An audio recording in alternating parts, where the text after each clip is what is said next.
So, in the book of Jude, which is the book before Revelations, that's the book where it talks about the angels that left their proper place of dwelling. But it also talks about something else, and it's not in regards to the angels. It talks about how people have infiltrated, they've come undercover as one thing and they're really something else. And I think it would be a good idea if people maybe just keep your head on a swivel. I'm not saying this to scare people because God will protect America. However, there have been alliances that have been formed. And the reason this hit me was because I was listening to this podcast earlier, and the guy was interviewing Dr. Shiva. Some people may know him, and he was carrying on about how he created email and the code for the initial email, and how it seems to be some Indian hate thing. And I'm like, what? Where is this shit? What the fuck is this? And I'm like, because I said that I have concerns because this Hinduism stuff. Okay, I'm fine. I'm totally fine. Everybody can worship what they want. All right. I'm just saying, there are people. Look, if you want to learn from history, something people need to realize is that in history, powerful people will marry with people that they really don't necessarily love and are totally opposites. Like, let's say opposite religions that would never mingle well. Are you picking up what I'm laying down here? Because you should be able to think. Not in the Republican Party. And there's nothing you can do, but when it's so completely opposite religions, then it's likely because it's a political alliance. It happens over and over again in history. So the Protestants and Islam back during the Ottoman Empire, they aligned, not religious reasons, but aligned because they both hated the Catholics, okay? And I guess they've always kind of kept that alliance. So I don't know if that goes for the Protestants here in America, but that's why I'm saying you should just keep your head on a swivel, okay?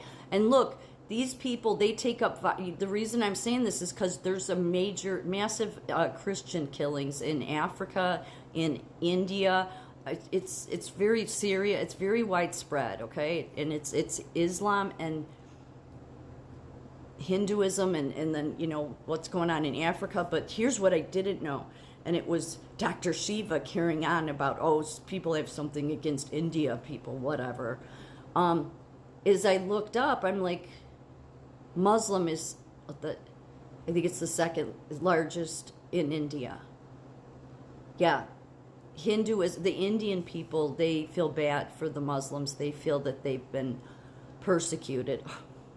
Yeah, no, let me explain this about this. They do not have a radical sect.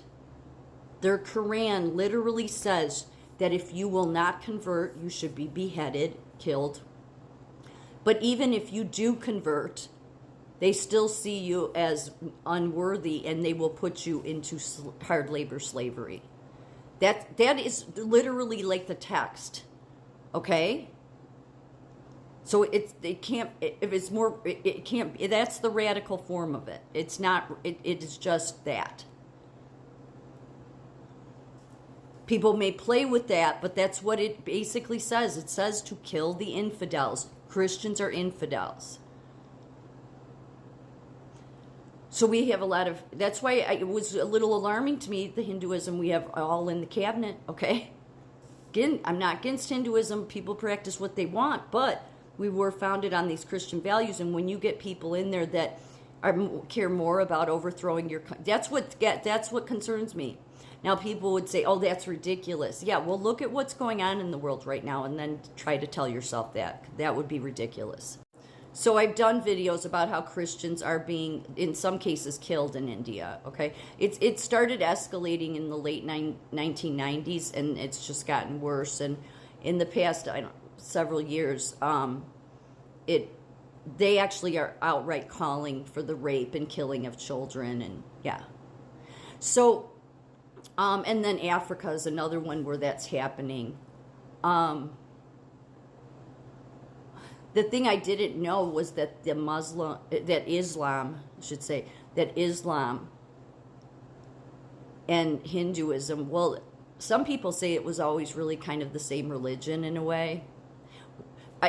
Because I was listening to this podcast, and this person wrote in the comment section that what they don't tell people in like Latin America, well, it says here, I have nothing against Hinduism, but I seriously have more respect. Many Hindus stop complaining that Islam is an Indian culture ethnocide. But when Hinduism is practiced on other continents, USA, Europe, Africa, Latin America, etc., they don't say anything. That is not ethnocide. Religious freedom is a human right, something that not everybody understands or tolerates. I think everybody can understand it and tolerate it. I don't think people have time to really want to care about people's religion, but there's something dark going on in the world right now with the killing of Christians, okay? So that doesn't mean, as a Christian, we can take up violence. You can only take up violence if you're defending yourself.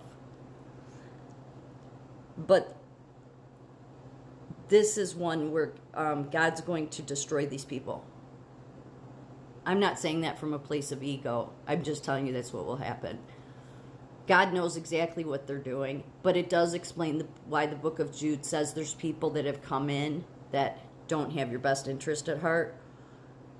They come in as one thing and they're really something else. But really what this comment is saying is that the Indian culture and Islam and Hindu, it's all pretty much the same thing, which also proves the Bible, because that ancient religion just always reinvents itself, even if the people that are in it don't realize that it's that old ancient religion. But yeah, there's a very strong alliance with Muslims and Islam. So that was a little, jarring for me. But there also is with Protestant and Hindus. So this is where you do have to, and you could see this was just, last October. So the Protestants did align during as I said, the Ottoman Empire, because they both hated the Catholics. So then none of them are operating on the idea of faith. They're operating to get to a political power so that they can likely control faith, so that they can change a country. And everybody is out for America. So America is the target.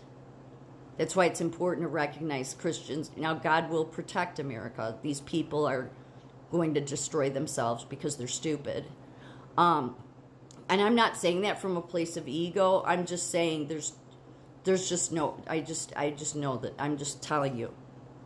But we should speak up about it. Yeah, when I heard Dr. Shiva carrying on about, nobody, it's the Indian, I'm like, what are you talking about? Like, where's this shit coming from? But then, and then I go back to how Elon Musk, was ready, or India was ready to send like 800,000 people here. And look, here's what I'm going to say. Even if you think you were here first, the Christian God decided, and if he didn't want it the way that it was, then he would change it. But he's kept it this way. So that decision's made, no matter what kind of arguments you want to make. But see, what happens when all of when you get and even the Catholics have aligned with Islam. They want to bring it all into one religion. You literally can't. Not if you're a true Christian. I'm not saying you go after these people, no. But you have to recognize there's no way to blend. So when you see people that really there's no way their religions could blend as a marriage, you don't have to judge it or call them out, but you should recognize that they likely married because they want to get into powerful positions and likely change your country. Also, this is done every year this is India. It's a Hindu thing to ward off evil. And that's the same effigy as what they kind of burn it. Well, no, that they burn at Burning Man every year in the Black Rock Desert in Nevada. So it's an old ancient religion, and many of them have aligned.